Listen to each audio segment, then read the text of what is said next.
For anyone who's new to our community, NHERI is the NSF-sponsored Natural Hazards Engineering Research Infrastructure, which has 11 independent sites and facilities with specialized resources that are used to help mitigate the costly impacts of natural hazards to our nation's infrastructure and communities. In this series, NHERI Presents, we are highlighting impactful researchers once a month, generally the third Wednesday from 2 to 2:30 Eastern Time. So we hope that you're able to join us on a regular basis. These presentations and conversations are also being recorded. And in fact, you can find the link and the QR code to these presentations in our YouTube channel at the bottom of the slide that you're seeing right now.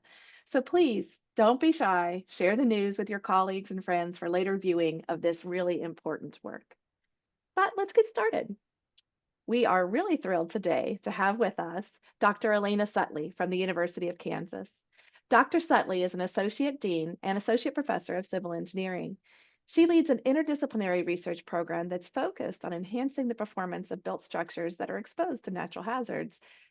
Her innovative work has developed socio-technical models for risk-informed decision-making. And to help develop these models, her research has integrated experimental, field-based, and computational methods. Dr. Sutley received her early career awards from 2019. Oh, I'm sorry, in 2019 from the National Academies of Science, Engineering, and Medicine and from the National Science Foundation. KU recognized Sutley with the University Scholarly Achievement Award in 2025, and very recently, she has been awarded the Blavatnik Award for Young Scientists in the Physical Sciences and Engineering category. Truly tremendous. Dr. Sutley also values giving back to our community as she has served in various national leadership roles, including on the SEI Board of Directors, the Executive Committee of the Infrastructure Resilience Division of ASCE, and on the Board of Directors of the Applied Technology Council. Dr. Sutley is also a licensed professional engineer in the state of Kansas. Now, right before we get started, I want to remind everyone that we'll be using the Q&A feature on Zoom to answer your questions after the presentation. So please use that Q&A button that's on the bottom of your screen to pose any questions that you may have during the presentation, and we'll get to those right afterwards. All right, let's hand it over to Dr. Sutley now. Welcome, Dr. Sutley. I will stop sharing my slides so you can share yours. Hi, thank you so much, Joanne. It is such a pleasure to be here. I'm just going to get my screen share. Can you see that all right? Yes, it is up and going. Okay, excellent. Thank you. So I'm Elaina Sutley, the Thomas and Eileen Washburn Scholar and Associate Professor in Civil Engineering at the University of Kansas, and it is such a pleasure to share some of my research with you today. In my talk, I want to share with you two specific field studies that taught me things I don't think I could have learned otherwise, like responsiveness, like the true reality of disasters and what it does to people's lives, the criticality of disaster research, and that it has to be done with extreme care and ethics, and the responsibility to make sure that the research counts. Disaster reconnaissance has changed the way that I look at the world, and the two specific field studies I'll share today have continued to fuel my research. For those watching who may not be disaster scholars, I wanted to share a little background and positionality first. Since the 1970s, the building code's primary design goal has been to ensure occupant safety. This is a critically important minimum standard and one that builders rarely seek to exceed, especially for residential buildings. This approach is the reason that most of the time, disasters in the United States result in low numbers of deaths, despite catastrophic damage and disruption year after year. Since 2020, more than 13 million people in the United States have been displaced by disasters, and government sources report nearly $748 billion in damages in just 5 years. Oh, my light just went off in here. In just 5 years, the costs of disasters are rising, creating an urgent need for change. 15 years ago, disaster resilience research, at least as I began to learn about it, focused on designing buildings to withstand larger loads, but As disaster scholars and likely anyone involved with NHERI knows, disasters are a lot more than loads, and communities are a lot more than buildings. Social services, financial resources, and infrastructure quality all play a role and contribute to what we call community capacity. And they play a part in how different populations in the community recover. As a structural engineer co-trained in sociology, people are at the heart of what I do. My research recognizes that when disaster strikes, some areas are hit harder than others. Often those who had the lowest capacity beforehand experience the disaster more severely and have the least resources to recover. Importantly, some people or areas may not recover, as disasters tend to exacerbate pre-existing inequalities. My research seeks to prevent natural hazards from becoming disasters through engineering and policy solutions that prioritize those with the greatest needs. And so in my talk today, I'll share examples where we've combined field work, laboratory experiments, and computational models to advance what we know about community disaster resilience. My first example takes us to Lumberton, North Carolina, after it was catastrophically flooded by Hurricane Matthew, where our team developed measurement science for community resilience. Before going into the field, we designed the samples and the surveys with the community in mind. We considered the spatial relationship between the flooded area, the school zones, housing units, and businesses. And while not initially the plan, we were able to extend this fieldwork to a longitudinal study, enabling us to collect data from the same sample over the next several years, something that had really never been done before at this scale and with various engineering and social science disciplines all working together. Lumberton was first catastrophically flooded in 2016 after Hurricane Matthew, and again in 2018 by Hurricane Florence, and further impacted by the COVID-19 pandemic. We conducted a total of 9 different data collection trips to document initial impact, decision-making, and recovery at distinct time points. Each year, we revisited the same places and people with the schools, public works, city, and state government, giving us a rich understanding on the interdependencies across community sectors. The technical part of the field study design that I was most involved with was focused on housing, and it was really just the most inspiring and enjoyable time collaborating with Dr. Sarah Hamadeh at Stony Brook University and Dr. Maria Dillard at the National Institute of Standards and Technology, and really so many others to think through how we were going to do this and then to actually do it. We identified and tracked 4 key housing recovery metrics, including occupancy status, repair status, household stability in the home, and the household's accessibility to critical services. And over these 7 years, you can see in this plot just how fluid the housing transitions were. By the end, most respondents reported that their home and their household had fully recovered, although some households were displaced for over 6 years and moved as many as 5 times during that period before returning home. And importantly, that's just the households we were able to find and talk to. This novel data set has been used to inform disaster models, resilience metrics, and much of what we know about disparate and compounding disaster impacts and long-term community recovery. And one of the things that really stood out to our team from an interview that Dr. Jen Tobin conducted with a representative from the school district in Lumberton, they shared with us that there were around 350 students who were experiencing homelessness after the flooding in 2016. Later, they shared that one family had moved at least 6 times from hotel to hotel by 2021.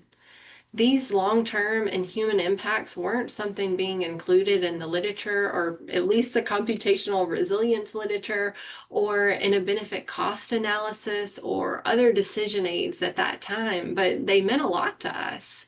We knew this was important, and so we set out to figure out if there was a way to bring this into the computational part of the research we were doing. Broadly, our fieldwork findings were used to validate computational modeling to support risk-informed decision-making. Co-developed with Dr. Sarah Hamadeh, the model shown here incorporates social vulnerability and captures a household's housing recovery trajectory, including not progressing or even regressing through the recovery process shown by the yellow and orange arrows, or when a household doesn't find permanent or stable housing shown by the red arrows. Working with the brilliant Dr. Nathaniel Rosenheim at Texas A&M, we were then able to de-aggregate census data to stochastically map individual characteristics to housing units and schools and assign social vulnerability based on these data.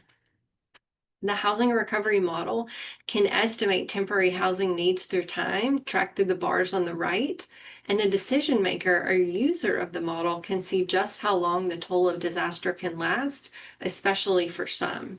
Here in this example, many have already recovered permanent housing in just 2 months, shown by the green bar. And importantly, the model highlights the very real, long-term, heart-wrenching outcome of disasters where people and children lose their access to stable housing, shown by this red bar on the right where nearly 700 households fail to reach permanent housing after 2 years. This model is incorporated into a tool called NCORE that's being used by real communities in the US. So when these decision makers are determining whether or not to invest in a mitigation strategy, they can see this long-term human impact that could be reduced or even prevented by the investment. The longitudinal fieldwork also really impressed on me how interlinked the different community sectors are and inspired my NSF Career Award, which now has an active creative extension supplement, as well as leading a team here in Kansas to get a Track 1 EPSCoR Award called the ARISE Project, all funded generously by the National Science Foundation. For a decade or so, engineers have analyzed interdependent infrastructure systems like transportation, water, and power systems using layered graphs, focusing on physical relationships. And using graph theories, these relationships represent functions like supplying connectivity, water, or power. Restoring these critical services as quickly as possible after a disaster remains an important goal and priority for all communities. Our longitudinal research showed us just how significant the social and economic functionalities, such as supplying employment, education, and other services are in a community, particularly during short and long-term recovery, and especially for those hit hardest by the disaster. Instead of using a multi-layer graph, in my research group, we're using a heterofunctional graph where we model social and economic functions in communities alongside physical functions, letting us create these descriptive networks that are starting to be able to capture these more complex realities in communities. The end goal is to quantitatively demonstrate the most important functions for a community to withstand and recover from disaster, which could completely transform the way we think about design and place buildings and infrastructure in communities. My second field study example takes us to Hurricane Michael, which you can see in this video on the top right. And we investigated elevated site-built buildings and manufactured homes. For site-built buildings, we were driven by the lack of guidance in our building codes on how the air gap beneath the elevated structure influences wind pressures on the floor underside, on the walls, and on the roof. We documented damage and damage pattern to dozens of elevated buildings in the field, and we were then able to combine the field findings with wind tunnel experiments on scaled down versions of the elevated buildings conducted by colleagues at the Wall of Wind. What we learned was that the wind pressure on the underside floor surface could be as high as the wind pressure on the roof, which made it all the more serious that there was no guidance in the code at that time for the floor underside. 2 successful change proposals later, we filled this void, and as of 2024, the building codes and standards used in the US have design provisions for elevated buildings, and new elevated buildings on the coast are safer because of it. As I mentioned, we also investigated manufactured homes. The design and construction of manufactured homes is governed by a different building code system, different from site-built buildings. The wind provisions of this code are from 1988, the year I was born. And there's still no design guidance for earthquakes or wildfires or tornadoes for manufactured homes. And we've routinely seen disproportionate damage to these types of structures after extreme events. And this was true for Hurricane Michael as well, as you can see in the photos. During the post-Hurricane Michael fieldwork, we collected data on structural performance. We identified load path connections, including the sheathing to rafter, the roof to wall, the wall to floor system connections, and the ground anchorage as key places where failure initiates. And we were able to analyze the anchorage displacements caused by Hurricane Michael for approximately 60 units and found that over half were exceeding design limits and therefore were non-compliant with the code. Over the past several years, our research team has leveraged findings from the field and conducted hundreds of structural tests on these connections, measuring their behavior and failure modes like you see here in this video. My collaborator, Dr. Tong Dao at the University of Alabama, has developed a sophisticated structural model, a finite element model of manufactured homes. And with our collaborators, Drs. Arindam Chowdhury, Giannis Zisis, and Amal Alawadi, we've used Florida International University's Wall of Wind experimental facility to be able to examine the wind pressure distributions on different manufactured home park arrangements and different elevations of buildings. Next year, we will begin testing 3 manufactured homes at full scale, where we aim to translate these findings into the building code to give it a decades overdue update. FEMA has generously provided 3 units to our research group, and we're eager to make this full-scale testing the very best that it can be and to fully realize the potential that this can result in. So we're looking for partnerships to help make this happen. So please do reach out to me if you, your company, or your agency are interested in getting involved with us. In the meantime, I've been working with the Applied Technology Council and FEMA, the latter of which purchases manufactured homes to be used as post-disaster temporary housing. Working with FEMA, I was able to demonstrate the structural disparity through a computational analysis and successfully incorporated changes into their direct housing guide so that now disaster victims can still receive these otherwise rapidly distributable homes, but in a safer way. In my research group, we're trying to shift mindsets to understand and value the human toll of damaged buildings and infrastructure. We've changed provisions in building codes, in FEMA's direct housing guide, and we're working to do this in other spaces. Much of the computational research that we've done, including the housing recovery model that I shared before, has been incorporated into a decision-making tool called NCORE. So real communities like Salt Lake City, Utah, Joplin, Missouri, and Galveston, Texas are using NCORE to evaluate different disaster mitigation policies and investments, letting our research inform their decisions with the goal to improve recovery rates. Our research is helping to reimagine building codes to no longer operate in isolation of other community assets and to incorporate a systems approach that prioritizes people.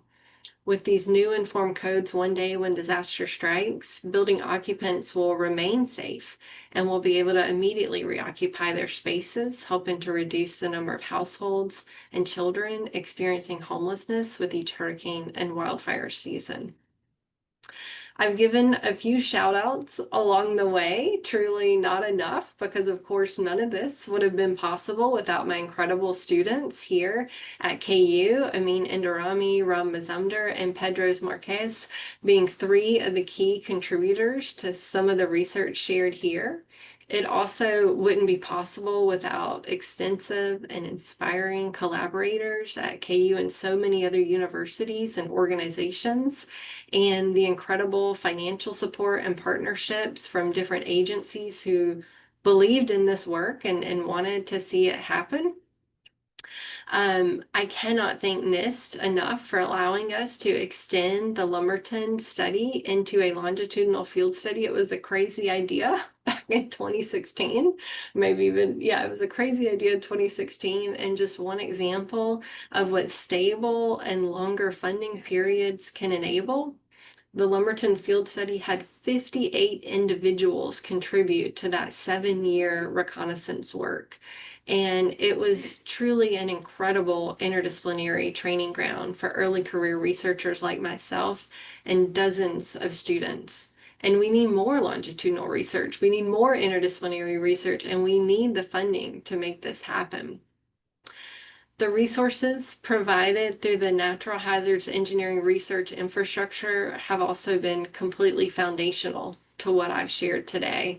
I started out on the NHERI user forum and built an incredible network and felt the warmth and strength of this community.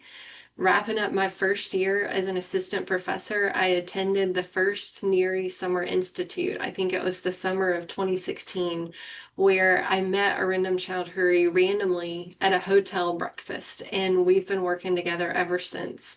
And it has just been the most incredible mentorship, partnership, and opportunities to do meaningful work together. And the Wall of Wind facility is especially important in that, to be able to collect the controlled data that we otherwise could not get.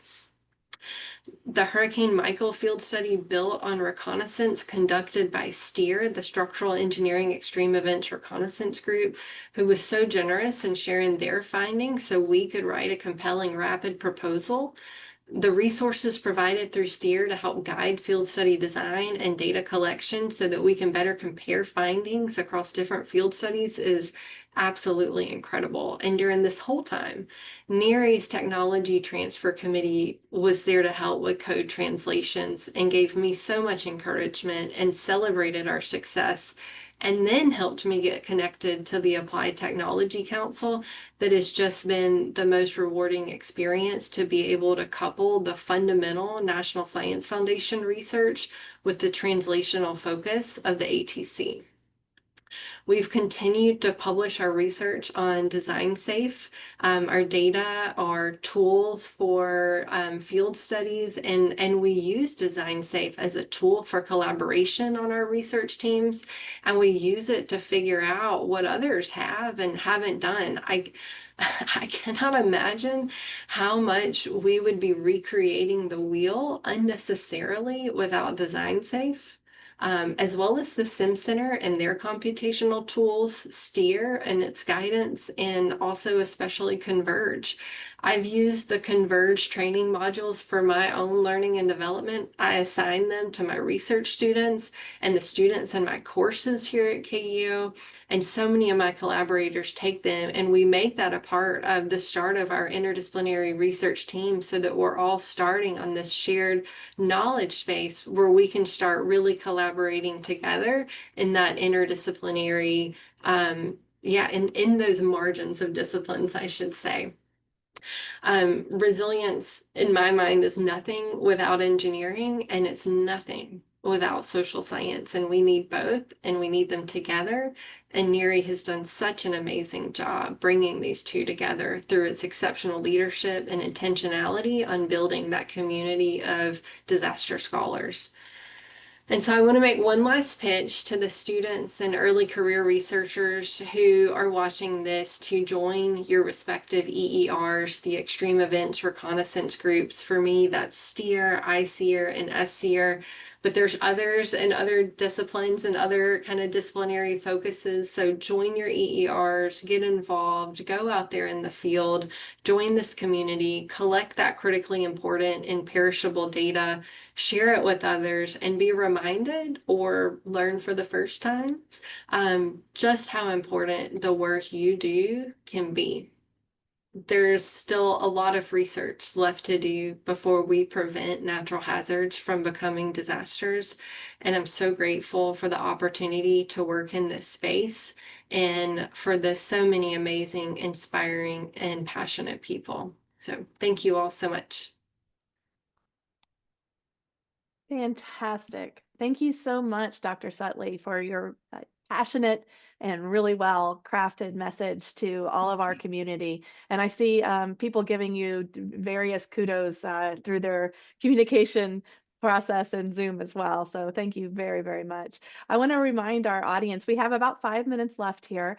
So I'm going to try to dive into as many questions as we can. But just as a reminder, you can still use that Q&A button at the bottom of your screen to put any particular question that you may have. And if we don't get to it during this cycle, maybe I can share them with Dr. Sutley and she can find a way to get back to you at some point. My first question, Dr. Sutley, is coming from Rebecca Napolitano. Awesome talk. Thanks so much. You mentioned both SimCenter and NCORE. Can you please talk about how you decide which platforms to use for each task?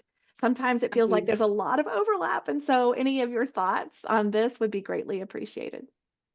Oh, sure. Yeah, that's a great question. I mean, there is some overlap and they're both, I think, really excellent tools. And, I think it's an important question. How do you decide to use when to use which one? And I decide to use both. I don't think it has to be an or type of thing. I think it's an and type of thing. I was on the research project that developed NCORE, so that was a really big reason that I was developing and using and contributing to NCORE. And I think it's just an exceptional tool out there. In our second 5 years of that project, there was a really big push to make it a tool for communities to use. So not just researchers, but communities too. And that kind of brought a really new light onto the project team, and it was super exciting. And so I think there's a lot of reasons that that drove some of the things we were doing on that project, and then therefore within my research group, it's open source. And so that, makes it hopefully where it's easy to plug into, and there's great documentation out there. And the National Center for Supercomputing Application just did a tremendous job working with us so that we could seamlessly integrate our research. My career award, though, was funded with a letter of collaboration from the Sim Center. So, even during the middle of that NCORE project, I started engaging with the Sim Center. And, some of the things that we were doing at that stage, especially, and because this would have been like 2018, 2019, was just, these are the things that I want to try to do with my research. And the Sim Center was kind of getting a lot of their work up and off the ground. And so we were having meetings to figure out how they might try to do something to be able to accommodate that type of research. And it's come such a long way since then. And the team there is just exceptional, and they also have really great ways for you to get plugged in. And I think in both cases there's opportunities for you to contribute your research to it, but then there's opportunities for you to use some specific, I'll call them test beds or notebooks that you can run and analyze in different ways. And so I would just say that I would not call it an or, I would call it an and let it open up more of what you're able to do. And that's the way that I've kind of been able and have tried to approach it in my research. Fantastic. Great. Thanks so much. I think that your really great answer there dovetails a bit into this next question, which I think you touched on quite a bit in your presentation, but maybe there's a little bit that you can expand on. You talked a lot about having very active connections between your work and multiple hazard related agencies, which is one way that you're making sure that your findings are being translated into practice. Can you elaborate on that mission? How do you know which one to go to where, and how do you get connected to these different places to help translate your research into practice? Yeah, I think, great question, Joanne. And I've been, um, I was given advice early on in my career when I was starting out as a professor to get involved on national committees and to attend conferences. And I think that probably a lot of people get that advice, but the reason there was to start building your network, right? And I think, another thing is to take advantage of mentorship. And what I mean that is some places will have structured mentorship opportunities. And some it's informal, and it's you get out what you put in, and you kind of have to create your own structure there. But I would say in the hazards community, my experience, and I doubt it's unique to the hazards community, but everyone wants to support early career researchers and students. And so they want to talk to you. They want to hear about what you're working on. They want to think through ways to answer your questions and help you be successful. And that was the mindset that I approached those types of things with. And so I would just talk to people, and I would ask, people on the ASC 7 committee questions that I would ask people at the natural hazards workshop questions, the same questions, to start to hear like, okay, well, this is how this practicing engineer is answering it. This is how, this person who works in public policy with the local government or something is answering that. And just to start trying to piece that together. But also through that, I mean, it shows people that you're curious. It shows people that you're trying to learn. And then you start seeing these people at the same events, and so it just quickly became this whole wonderful networking experience where you start to learn the names, you start to get new introductions. And so then, right now, people from FEMA, people from HUD, people at the National Science Foundation, and then you ask them that same question. I'm really interested in the work that HUD does, but I don't understand how to write a proposal for HUD as opposed to the National Science Foundation. How would you guide me on that? And they tell you, right? That's a lot of them, that's their job. They want good proposals. They want to see people out of this community, writing good proposals to their agencies. And so they're the best people to kind of ask that to you. And so I think that was what developed a lot of my learning, is really just asking those questions. And listening though to what they were telling me, and shaping that also with what other people had shared with me. And then that, I think, really helps create that kind of system in your brain. Okay, this is how this works. And anyways, but I think collaborators go a really long way to fill in your gaps as a researcher too. And so anyway, maybe I something love like it. that, Joanne. No, it's fantastic, and I love how you pose the same questions to different entities to get the viewpoints from all these different aspects so that you can build your multi-layered model. That's really great. Yeah. Thank you so much. We are really at the end of time. I wish I could get to every question, but I do want to thank Dr. Elaina Sutley again for a fantastic presentation, really informative. I know that our audience will have a lot to learn from this, and I hope that you'll be sharing it as well with your colleagues so that they can go back and watch this on their own time. And again, this QR code here at the bottom, or the bit.ly link that's put here, will take you to that YouTube channel so that you can see not only this presentation, but the last presentation we had, which was a few weeks ago. And then I would like to also let our audience know that our next presentation will be coming up just about a month from now. We'll have the wonderful Dr. Diane Moog. And this QR link here on this slide will take you to register for that next one. So you won't even have to think about it. It'll pop up for you, and you can just join us on that Zoom link in about a month. So thank you again, everyone, for joining us. Thank you, Dr. Elaina Sutley, and please enjoy the rest of your week. Thanks, everybody. Thanks, Joanne.